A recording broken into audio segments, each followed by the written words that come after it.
ሰላም ጤና ይስጥልኝ ውድ የቲፕስ ፎር ዩ የዩቲዩብ ቻናል ቤተሰቦች፣ ይህ ለእናንተ የተለያዩ አይነት የዩቲዩብ ቱቶሪያሎች እና ቅምሻዎች የሚቀርቡበት ቪዲዮዎች የሚቀርቡበት የዩቲዩብ ቻናል ነው።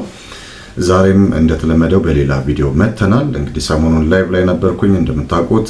ዛሬ ደግሞ ሌላ ቪዲዮ ይዤላችሁ መጥቻለሁ በዚሁ ከአድሰንስ ጉዳይ ጋር በተያያዘ ዛሬ አራት ጉዳዮች ላይ እንነጋገራለን። በዚህ ሰዓት የአድሰንስ አካውንታችን ላይ ምን አዲስ ነገር የተፈጠረ ነገር አለ ወይ? ይሄን እንነጋገራለን። ገንዘባችን መቼ ነው የሚገባው የሚለው እንነጋገራለን። የአድሰንስ አካውንት ላይ የገባ ገንዘብ ሊነካ ይችላል? በምን ጉዳይ? ቀጣዩ እጣ ፈንታችንስ ምን ይሆናል? እነዚህን አራት ነገሮች እንነጋገራለን። በነገራችን ላይ ሰሞኑን የተለያዩ አይነት ጉዳዮች ላይ ትኩረት ለማድረግ እየሞከርኩኝ ነበር። በተለይ ደግሞ የኤክስ ፔጅ ወይም ደግሞ ትዊተር ፔጅ ማለት ነው። እዛ ላይ የተለያዩ አይነት ጥያቄዎችን የተለያዩ አይነት ምላሾችንም ለማየት እየሞከርኩኝ ነበር። ብዙዎች በዚህ ጉዳይ ላይ ጥያቄ ይጠይቃሉ። የሚሰጧቸው ምላሾች አሉ፣ ምላሽ የማይሰጣቸውም አሉ። እሺ፣ በመጀመሪያ በዚህ ሰዓት የአድሰንስ አካውንታችን ላይ ምን አዲስ ነገሮች አሉ ካላችሁ፣ በዚህ ሰዓት የአድሰንስ አካውንታችን ላይ ይሄን ያህል የሚባል አዲስ ነገር የለም ስላችሁ ግን ምንድነው? ለምሳሌ የክፍያ ሰዓት ደርሷል። እንደምታውቁት የዩቲዩብ የክፍያ ጊዜ ነው፣ የደሞዝ ጊዜ ነው። ከ21 እስከ 26 ያሉትን ቀኖች ዩቲዩብ በአድሰንስ በኩል ክፍያ የሚፈጸምበት ጊዜ ነው። ስለዚህ ምንም ዩቲዩብ ቻናላቸው ያልተነካ የአድሰንስ አካውንታቸው ያልተነካ እና በዚህ ሰዓት ላይ አክቲቭ የሆኑ ዩቲዩበሮች ክፍያቸው እየተከፈላቸው ነው፣ በባንክ እየገባላቸው ነው፣ ኢሜይላቸው ላይ ገንዘባቸው ደርሷቸዋል እየተባሉ ነው ያሉት። እንደዚሁም ደግሞ የታክስ ኢንፎርሜሽናቸው በትክክል ታክስ እየተቆረጠባቸው ቀሪው ደግሞ ገቢ እየገባላቸው ነው ያለው። እኛስ ካላችሁ እኛ ጋር ግን እንደዚህ አይነት ነገሮች እስካሁን አልመጡም። የገለጸልኝም ሰው የለም። ለምንድን ነው የሚለው ይታወቃል። እንደምታውቁት በተደጋጋሚ የገለጽነው ነገር ምንድን ነው? እኛ የአድሰንስ አካውንታችን ሲዘጋ የ30 ቀን ሆልድ የፔመንት ሆልድ ተደርጎብናል። ስለዚህ ይሄ የፔመንት ሆልዳችን ወይም ደግሞ ገንዘባችን ለ30 ቀናት ያክል እንደሚያዝ፣ አንዳንድ ጊዜ ደግሞ ይሄ ነገር ደግሞ በዚህ ካላበቃ ደግሞ ከዛም የዘለሉ ጊዜያትን ሊፈጅ የሚችልበት ሁኔታ እንዳለ ስለተነገረን ያንን ነው እየጠበቅን ያለ ነው። በአብዛኛው ግን 30 ቀን ሆልድ የሚባለው ነው ብዙ የሚያስማማው። ምንም የተቆረጠብኝ ታክስ የለም እስካሁን፣ ምንም የደረሰኝም ኢሜል የለም። ዛሬ ይሄንን ቪዲዮ የምሰራው ሰኔ 23 በፈረንጅ ጁን 23 ላይ ነው። እስካሁን ምንም አዲስ ነገር የለም። እንደነገርኳችሁ ለሌሎች ግን ገንዘባቸው እየገባላቸው ነው። አዲስ የሚባለውና አስደንጋጭ የሚባለው ነገር ግን ገንዘባቸው አድሰንስ ላይ የተቀመጠላቸው ገንዘብ የተነካባቸው ደግሞ አሉ። የዛን ያክል በምን ምክንያት ነው የሚለውን እንነጋገራለን። ስለዚህ የመጀመሪያው ነገር አድሰንስ አካውንታችን ላይ ምን አዲስ ነገር አለ? እስካሁን ምንም አዲስ ነገር የለም በሚለው እናጠቃልለዋለን። ወደ ሁለተኛው ጥያቄ ስመጣ ገንዘባችን መቼ ነው ወደ አካውንት ሊገባ የሚችለው የሚለውን አብሬ የይዤ የሚመልስበት ሁኔታ አለ። ግሮክ የሚባለውን ኤአይ ላይ አንዳንድ ነገሮችን ጥያቄ ጠይቄው የሰጠኝን ምላሽ፣ እንደዚሁም ደግሞ ከትዊተር ፔጅ ላይ ያገኘኋቸውን በጣም ለብዙ ጥያቄዎች የተመለሱትን ምላሾችን አጠቃልዬ እንደዚሁም ደግሞ የዩቲዩብ ሰፖርት ቲም የገለጹልኝን አንዳንድ ሰሞኑን ከነሱም ጋር እያወራሁኝ ነበር። እነሱም የነገሩኝን ነገር አጠቃልዬ ነው የምገልጽላችሁ።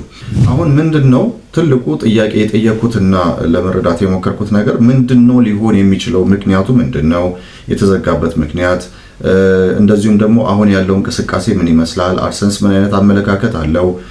ገንዘባችን ይገባልናል ወይ? የሚገባስ ከሆነ መቼ ነው የሚገባው? ከዛስ ቀጣይ የአድሰንሳችን እጣ ፈንታ ምን ይሆናል የሚለውን ነው ጥያቄ የጠየኩት። የአድሰንስ አካውንታችን መታገዱን ወይም መዘጋቱን እና የተለመደውን የክፍያና የታክስ አሰራር ሂደት መቀየሩን ወይም መስተጓጎሉን የሚገልጽ ነገር ነው ያገኘሁት። ለምሳሌ የተዘጋበት ቀን የአብዛኞቻችን የተዘጋው ግንቦት 20 በአበሻ፣ በፈረንጅ ደግሞ ግንቦት 28 ቀን ነው የተዘጋው፣ 27 እና 28 ማለት ነው። አንዳንዶቻችን ደግሞ ከዛም በኋላ ዘግየት ብሎም ደግሞ የተዘጋብን በቅርብ ጊዜ ከአንድ ሳምንት በፊት ምናምን የተዘጋባችሁም እንዳላችሁ ገልጻችሁልኛል። በነገራችን ላይ ግን ይሄን ብቻም ሳይሆን ከኛ ቀደም ብለው ደግሞ ከሜ 28 ቀደም ብለው ደግሞ ከአንድ ወርና ከሁለት ወር በፊት ከኛ ቀደም ብለው የተዘጋባቸውም ደግሞ እና እስካሁን ያልተከፈተላቸውም ደግሞ አሉ። ብዙ ዩቲዩበሮች ይሄንን የጅምላ መዘጋት እንደ ሲስተም ግሊች ወይም ደግሞ እንደ ሲስተም ስህተት እንደ አውቶሜትድ ኤረር አድርገው ነው እየቆጠሩ ያሉት። ስለዚህ ወይም ደግሞ እንደ አንድ ትልቅ ዘመቻ አድርገው የቆጠሩት ነው ያሉት። ስለዚህ በአሁኑ ሰዓት አፒል እየጠየቁ ያሉ ምላሽም ደግሞ ያልተሰጣቸው ነው ያለው። ስለዚህ ወይም ደግሞ ጨርሶ ምንም አይነት ምላሽ ያልተሰጠበት የዘገየበት ሁኔታ ላይ ነው የምንገኘው ማለት ነው። ታዲያ አሁን ከራሴ ሁኔታ ጋር አንዳንድ ነገሮችን አያይዤ ጥያቄ ጠይቄው ነበር። ስለዚህ የግንቦት ወር ገቢ ግንቦት ላይ እየሰራሁኝ ነበር። ለምሳሌ እኔ የተዘጋብኝ ኦንጎይንግ የነበረ ፔመንት ነበረኝ። ያ ፔመንት እርግጥ ከ70 ዩሮ አልፏል ወይም $100 ያለፈ ነው። ስለዚህ እዛ ወቅት ላይ ነው የተዘጋው። ስለዚህ ያንንስ በተመለከተ ብየው ነበር። እንደዚሁም ደግሞ ወደ አድሰንስ አካውንታችን ገንዘባችን ገብቷል። ይሄንስ በተመለከተ ብየው ነበር። ምንድነው የግንቦት ወር ገቢ በጁን 11 ላይ ወደ አድሰንስ አካውንት መግባቱ ከተለመደው የክፍያ ሰሌዳ ጋር የሚጣጣም ነው። የቀደመው ወር የተጣራ ገቢ በሚቀጥለው ወር መጀመሪያ ላይ ብዙውን ጊዜ ከ7ኛው እስከ 12ኛው ቀን ወደ አድሰንስ ይዛወራል። ጉግል የእገዳው ሙሉ ተጽዕኖ በክፍያዎቹ ላይ ከመተግበሩ በፊት ወይም እገዳው እያለ ያንን የገንዘብ መጠን ገቢ አድርጎታል። ለምንድን ነው ከሌሎች ዩቲዩበሮች ወይም ደግሞ ምንም ካልተነካባቸው ወይም አካውንታቸው ካልተዘጋባቸው ዩቲዩበሮች እኩል ገንዘባችን ያልተላከልን ወይም ደግሞ ኢሜል ገንዘብህ ተልኮልሃል ተብሎ ያልተከፈለን ወይም ያልተላከልን ኢሜል ታክሲ ያልተቆረጠብን ለምንድን ነው ካላችሁ ደግሞ እዛ ጋር አሰራሩ ደግሞ ይለያል። ይሄ ምንድነው የእገዳ አለው። እገዳው መርሳት አይገባም።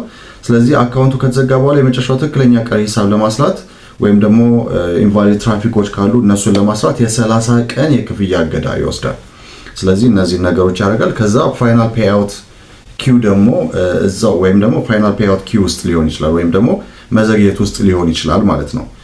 ስለዚህ ይሄ ነው አሁን የታክስ አቆራረጥና ኢሜል ማስታወቂያዎች እንደ መደበኛው አካውንት ላይሰሩ ይችላሉ ማለት ነው። ወይም ደግሞ ልክ ምንም አካውንታቸው እንዳልተነካባቸው ሌሎች ዩቲዩበሮች ለኛ ቀጥታ ኖርማል የሆነ በፊት ይደርሰን የነበረው አይነት የገንዘባችሁ ገብቷል አይነት ኢሜል ላይደርሰን ይችላል። የሚደርስበትም ሁኔታ ደግሞ ሊኖር ይችላል። ይሄ እንግዲህ የሚወሰነው በሚደርስበት ሰዓት ብቻ ይሆናል ማለት ነው። ሌላው ነገር ደግሞ እንደዚህ የታክስ አቆራረጡም ደግሞ ስርዓቱን የጠበቀም ላይሆን ይችላል። ለምን አሁንም እገዳ ውስጥ መሆናችን መታወቅ አለበት ማለት ነው። ከዛ በኋላ እንግዲህ የታክስ መረጃዎቻችን ግን አስቀድሞ ተሟልቶ የነበረ ይሁንታን አግኝቶ የነበረ እና ተቀባይነት አግኝቶ የነበረ ከሆነ ደግሞ አሁን ላይ አዲስ የሆነ የታክስ ቅነሳ ደግሞ ላይታይ ይችላል። ስለዚህ የቀረን ገንዘብ ወይም አድሰንስ ላይ ያለው ገንዘባችን ታክስ ተቆርጦበት ሌላ አይነት አዳዲስ አይነት የታክስ አቆራረጥ ሳይኖር የመደበኛ አይነት የታክስ ተቆርጦ ደግሞ ወደ አካውንታችን ወይም ወደ ባንክ አካውንታችን ሊላክ የሚችልበት ሁኔታ አለ። ስለዚህ አካውንታችን ላይ በመደበኛ የክፍያ ሁኔታ ላይ ስላልሆነ ገንዘቡ ተልኳል የሚል ኢሜል ባይደርሰንም ገንዘባችን ግን ሊላክልን ይችላል። ስለዚህ ሊሆኑ የሚችሉት ነገሮች ምንድናቸው ማለት ነው? የጊዜ መዘግየቶች ሊያጋጥሙ ይችላሉ። ይሄ የጊዜ መዘግየት ከገንዘቡ መታገድ ጋር የተያያዘ ነው። ስለዚህ ምንድነው የሚሆነው? 30 ቀን ከሆነ ለምሳሌ ሜይ 28 አካውንት የታገደበት ሰው እስከ መቼ ሊቆይ ይችላል ማለት እስከ ሰኔ 27 ወይም ደግሞ እስከ ጁን 27 ድረስ ሊቆይ ይችላል። ከዛ በኋላ ነው ገንዘቡን ያገኛል ተብሎ የሚጠበቀው። ሌላው ደግሞ ትልቁ ነገር ደግሞ ለዚህ የሚረዳው ነገር ደግሞ ገንዘቡ በተለየ መንገድ ካልተቆረጠ ከዛ እና ደግሞ ከተቆረጠ ከዛ ደግሞ የሚቀረው ሚኒመም ትሬሽሆልድ ደግሞ ፔመንት ትሬሽሆልድ ደግሞ ብቁ ሊሆን ይገባል። የተፈቀደውን ወይም ጉግል አድሰንስ የሚፈቅደው የክፍያ መጠን ሊኖር አለ። ስለዚህ እዛ ላይ ሊደርስ ይገባል ገንዘቡ እንዲላክልን ማለት ነው። እነዚህን ሁኔታዎች በሙሉ አገናዝቦ ነው የሚደርሰው። ስለዚህ በመቀጠል ምንድነው ማድረግ ያለብህ የተባልኩት የዳሽቦርድህን የአድሰንስ ዳሽቦርድህን በጥንቃቄ ሁሌ ቼክ ማድረግህን አትርሳ። ክፍያዎች፣ ፖሊሲዎች እንደዚህ አይነት ነገሮች ካሉ ለምሳሌ ፔንዲንግ ለምሳሌ የተለየ ሌላ አይነት ሆልድ ካለብህ እሱን ቼክ ማድረግህን አትርሳ ነው የሚለው። ሌላው ነገር ኦሬዲ እኔ ይግባኝ ማስገባቴን ገልጽ ያለው ስለዚህ ይግባኝህን መከታተል አለብህ ነው የሚለው።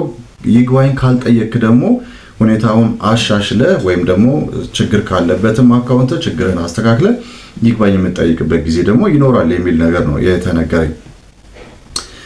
ሌላው ነገር ደግሞ የአድሰንስ ሄልፕን መጠየቅ ነው። እርግጥ ነው አድሰንስ ሄልፕ በዚህ ሰዓት ምንም አይነት ምላሽ አይሰጥም። ስለዚህ ከዩቲዩብ ሰፖርት ቲም ጋር መነጋገሩ በጣም አስፈላጊ ነው። በዚህ ረገድ የትዊተር ፔጅ ካላችሁ እዛ ላይም ደግሞ ቲም ዩቲዩብ የሚል አለ። ቲም ዩቲዩብን ቀጥታ ማግኘትና መጠየቅ ትችላላችሁ። ኮሜንት መጻፍ ትችላላችሁ፣ ሪፕላይ ማድረግ ትችላላችሁ። ስለዚህ እንደዛ ማድረጋችሁ በጣም አስፈላጊ ነው። አሪፍ ነው፣ ይጠቅማችኋል። ስለዚህ ሌላው ነገር ደግሞ የባንክና የታክስ ፎርምን መከታተል ነው። ስለዚህ ለተከፈለው ገቢ የሚፈለጉ የታክስ ሰነዶች አሁንም ሊደርሱን ስለሚችሉ እነሱን መከታተላችን በጣም አስፈላጊ ነው።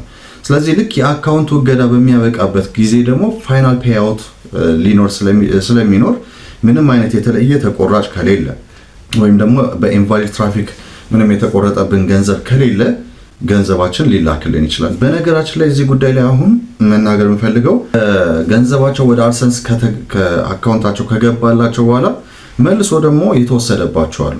በስልክ የሚያናገሩኝ በቴሌግራም የጻፉልኝም አሉ። ስለዚህ ከገባላቸው በኋላ መልሶ የተወሰደባቸው አሉ። ሲወሰድባቸው ምንድነው ምክንያት የተሰጣቸው? ኢንቫሊድ ትራፊክ። መጀመሪያ ግን የተሰጣቸውን አካውንታቸው እንዲዘጋ ምክንያት ሆኗል የተባለው ደግሞ ዲዜብል ከሆነ ሌላ አካውንት ጋር የተገናኘ ወይም ሪሌትድ የሆነ ሌላ አካውንት ከፍተህ ተንቀሳቅሳል ወይም ገንዘብ አግኝተሃል ነው። ስለዚህ አሁን ምንድነው ነገሩ? አንድ ሰው አድሰንሱ ላይ አካውንት ላይ ገንዘቡ ገባ ማለት ሙሉ ለሙሉ ያ የተጣራ ገንዘብ ነው ማለት አይደለም። ከታክስ ተቆራጭነት በተጨማሪ ለተጎዱ አስተዋቂዎች ተብሎ ወይም በኢንቫሊድ ትራፊክ ምክንያት የመጡ ገንዘቦች ናቸው ተብሎ ከታሰበ ያ ገንዘብ ሊወሰድበት ይችላል። ዜሮ ሊሆንበት ይችላል ወይም ደግሞ የተወሰነ ሊቆረጥበት ይችላል። ስለዚህ ሁሉም ሰው አድሰንሱ ላይ ገንዘቡ ስለገባ ያው ገንዘብ ቀጥታው ወደ ባንክ አካውንቱ ይላካል ብሎ መጠበቅ የለበትም። እስከ መጨረሻው ድረስ ማየት አለበት ይሄን ሁኔታ ማለት ነው። በአብዛኛው ግን ምንድነው አሁን እዚህ ላይ ያገኘሁት መረጃ የሚጠቁመው በአብዛኛው በዲስሆነስት ዲክላሬሽንስ ሌላ ነገሮችን ሳይጨምር በዲስሆነስት ዲክላሬሽንስ ብቻ አካውንታቸው ተዘግቶ አድሰንሳቸው ላይ ገንዘባቸው ያለ ሰዎች በአብዛኛው ገንዘቡ የመነካቱ እድል በጣም አነስተኛ እንደሆነ ነው። ከዛ ውጪ ግን ዲዜብል የሆነ አካውንት የነበረ ግን ሌላ አካውንት ከፍተህ ተንቀሳቅሰሃል ወይም ደግሞ ኢንቫሊድ ትራፊክ ብሎ በቀጥታ የገለጸላቸው ሰዎች ግን ገንዘባቸው የመነካቱ ሁኔታ በጣም እርግጠኛ ወደ መሆን የሚደርስ ነው። ስለዚህ ይሄ ነው የተወሰደባቸው በእንደዚህ አይነት ሁኔታ ውስጥ ያሉ ሰዎች ናቸው። ስለዚህ ይሄ ነው። ለማንኛውም አሁን ምንድነው እዚህ ጋር የተጠቀሰው ነገር መጀመሪያ ገንዘብ ስናገኝ የነበረበት ጊዜ የተጣራ ኢንፎርሜሽን ይዘን ቬሪፋይድ የሆነ ኮምፕሊትድ የሆነ አፕሩቭ የተደረገ የታክስ ኢንፎርሜሽን የአድሰንስ አካውንት ከነበረን በአብዛኛው ችግሩ ሊቀል ይችላል ነው። ግን ምንድነው ያም ቢሆን አሁንም አድሰንስ አካውንታችን ይከፈታል የሚለው ነገር በጣም የጠበበ ቻንስ ነው ያለው ወይም በጣም ያነሰ እድል ነው ያለው። ስለዚህ አሁን ምንድነው መደረግ ያለበት? ይግባኝ ማስገባት ያለበት ሰው እቺን የ30 ቀን ከጠበቀ በኋላ ይግባኙን ማስገባት ይችላል። ተቀባይነት የለውም ብለው ወይም ደግሞ ገንዘባችን የመጨረሻ ገንዘባችን የሚያስገቡልን ከሆነና በጁን 27 እና 28 ካስገቡልን በኋላ ያለው እጣ ፈንታ ሊታወቅ ስለሚችል ከዛ በኋላ አንድ ሰው አፒል ማስገባት ካለበት ወዲያውኑ አፒሉን ማስገባት አለበት። የአድሰንስ እንትናችሁ ላይ የአፒል ፎርም ይመጣላችኋል። ኢሜይላችሁ ላይ የተሰጣችሁ ኢሜይላችሁ ላይ የአፒል ፎርም ይመጣላችኋል። በሱ መሰረት ማስገባት ይኖርባችኋል። ካላስገባችሁ አፒላችሁን ካስገባችሁ ግን ያንን አፒል መጠበቅ ነው ያለባችሁ። ሌላ አፒል ዝም ብላችሁ ማስገባት የለባችሁ። ምክንያቱም እንደገና ሌላ መዘግየት ነው የሚፈጠረው። ስለዚህ እሱን ነገር ጥንቃቄ ማድረግ በጣም አስፈላጊ ነው። ሌላው ነገር ስለዚህ አሁን ከዚህ በኋላ ምንድነው ኤክስፔክት ማድረግ ያለባችሁ? ምንድነው መጠበቅ ያለባችሁ የሚለው አንደኛ ሊሆን የሚችሉት ነገሮች ማለት ነው። ከጁን 27 እስከ 30 ባሉት ቀናት ውስጥ በየቀኑ የአድሰንስ አካውንታችሁን ቼክ ማድረግ፣ ክፍያው ተፈጽሞልኛል ወይስ አልተፈጸመልኝም፣ የባንክ አካውንታችሁን ቼክ ማድረግ። ግን የመጨረሻው ሂሳብ ፔንዲንግ ላይ ስቲል እያሳየ ከሆነ በተለይ ደግሞ እስከ ሚድ ጁላይ ድረስ ወይም ደግሞ እስከ ሐምሌዎቹ አጋማሽ ድረስ የሚያሳይ ከሆነና ምንም አይነት ክፍያ ካልተፈጸመልን ግን የፋይናል ፔመንት ትራቭል ሹተር የሚባል አለ። ወደ አድሰንስ ሄልፕ ሄደን ፋይናል ፔመንት ብለን እንፈልጋለን። ከዛ በቀጥታ ይሄን ሊንክ እናገኛለን። ከዛ በኋላ እሱን ለመጠቀም እንሞክራለን። በነገራችን ላይ ከፈለጋችሁ ይሄንን አሁን መጨረሻችንን ካየነው በኋላ ገንዘብ ያልገባላችሁ ካላችሁ ይሄንን ሊንክ ጠይቁኝ፣ እልክላችኋለሁ በቴሌግራም ፔጃችሁ ላይ። ስለዚህ እሱን ልልክላችሁ እችላለሁ። ስለዚህ እሱን መጠቀም እንችላለን። እኔም ቼክ አደርገዋለሁ። ስለዚህ ይሄ ነው። ሁልጊዜም ይግባኝ ያስገባችሁ የይግባኛችሁን ሂደት መከታተል፣ ከሰኔ 27 በኋላ የገንዘባችሁ ገብቷል ወይስ አልገባም የሚለውን፣ ታክስ ተቆርጧል ወይስ፣ የገንዘቡ ፋይናል ፔመንቱ ምን ያህል ነው። ምክንያቱም እንዳልኳችሁ ነው ልክ የመጨረሻ የክፍያ ጊዜያችን ላይ ሲደርስ ኢንቫሊድ ትራፊክ ከተባልን ወይም ደግሞ አንድ አይነት የሆነ መቆረጥ ያለበት ገንዘብ አለ ብለው እነሱ ካሰቡ ሊቆርጡብን ይችላሉ። ንጹህ ገንዘብ አይደለም። አሁንም ስቲል አድሰንሳችን ላይ ያለው ሊወሰድብን ይችላል።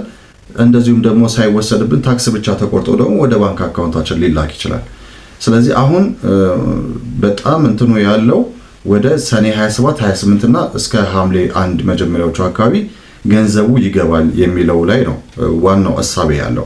በነገራችን ላይ ዩቲዩብ ሰፖርት ቲምም የገለጸልኝ ይሄን ነው። ከሰኔ 27 በኋላ ነው ገንዘቡ ይገባል የተባለው። አንዳንድ ጊዜ ምን አይነት ነገር ይፈጠራል? እነሱ የበለጠ ማጣራት የሚፈልጉ ከሆነ ገንዘቡን ወደ ሐምሌ መጨረሻ ሊወስዱት ይችላሉ። አለበለዚያ ግን የሚለቀቀው የ30 ቀን ሆልድ የሚሆነው ግን እስከ ሰኔ 27 በፈረንጆች ስለሆነ ወይም ደግሞ አሁን ዛሬ 23 ነው፣ ሰኔ 23 ነው፣ ከ4 ቀን በኋላ ስለሆነ ከዛ በኋላ ይለቀቃል ተብሎ ነው የሚጠበቀው። እንግዲህ ከዚህ በኋላ የመጨረሻ እጣችን ምን ይሆናል ማለት ነው? ሁለት አይነት ነገር ነው የሚሆነው። ወይ አካውንታችንን ይመልሱልናል፣ አለበለዚያ ደግሞ ሙሉ ለሙሉ ይወስዱብናል ማለት ነው። ከወሰዱብንስ ምን አይነት እጣ ይገጥመናል ካላችሁ ደግሞ አካውንት ሌላ ከፍተን መስራት እንችላለን ወይ ካላችሁ በጣም አስቸጋሪ ነው። በጣም ከባድ ሪስክ ውስጥ ነው ያለው። አካውንታችን ተርሚኔት እንዳይደረግ ይግባኛችንን ማስገባት እና መጠበቅ ብቻ ነው የተሻለ ትልቁ አማራጭ የሚሆነው። ምክንያቱም እዚህ ላይ እንደሚለው ይግባኝ ተቀባይነት ካላገኘ አካውንትህ የመከፈት ቻንሱ በጣም የጠበበ ነው። ሌሎች እዚህ ጋር ምላሽ ያልሰጧችሁ ከዚህ በኋላ ጣፈንታችን ምን ይሆናል እሱን ነግሬያችኋለሁ። አድሰንስ አካውንት ላይ የገባ ገንዘብ ሊወሰድ ይችላል ወይ? አዎ የተወሰደባቸው አሉ። በጣም ብዙ ቤተሰባቸውን ያስተዳድሩበት የነበረ ገንዘብ ነው። በየወሩ የሚከፈላቸው አይነት ገንዘብ ነው። ቤተሰባቸው ሙሉ ለሙሉ ስራቸውን የተቀጠሩበትን ስራ ትተው ዩቲዩብ ላይ መስራት ጀምረው ገንዘባቸውን እያገኙ የነበሩ ሰዎች ናቸው ሙሉ ለሙሉ ቀጥ ያለባቸው። ኢቭን አሁን ወደ አድሰንሳቸው ከገባ በኋላ ደግሞ ሙሉ ለሙሉ የተወሰደባቸው ደግሞ አሉ። ስለዚህ ይሄ ነው የሚሆነው። ለአራቱ ጥያቄዎች ምላሹን የሰጠኋችሁ ይመስለኛል። በሌላ ቪዲዮ ደግሞ ተመልሰን እንገናኛለን። ጥያቄ ካላችሁ መጠየቃችሁን አትርሱ። ቴሌግራም ፔጅ ማለላችሁ አብዛኞቻችሁ እየጻፋችሁልኝ ነው፣ እየደወላችሁልኝም ያላችሁ። በኮሜንት ሴክሽንም ደግሞ ዩቲዩብ ላይ እየጻፋችሁልኝም ነው። ስለዚህ አሁንም መወያየታችንን እንቀጥላለን። መጨረሻችንን ደግሞ ቼክ ማድረጋችን አይቀርም ማለት ነው። ይሄን ይመስላል የዛሬው ቪዲዮ። የሚቀጥለው ደግሞ በሌላ ቪዲዮ ተመልሰን እንገናኛለን ማለት ነው። እኔ ፋሲል ነበርኩኝ። ይህ የቲፕስ ፎር ዩ ለእናንተ የዩቲዩብ ቅምሻዎችና ቱቶሪያሎች ቪዲዮዎች የሚቀርቡበት የዩቲዩብ ቻናል ነው። በሚቀጥለው እስከምንገናኝ ሰላም።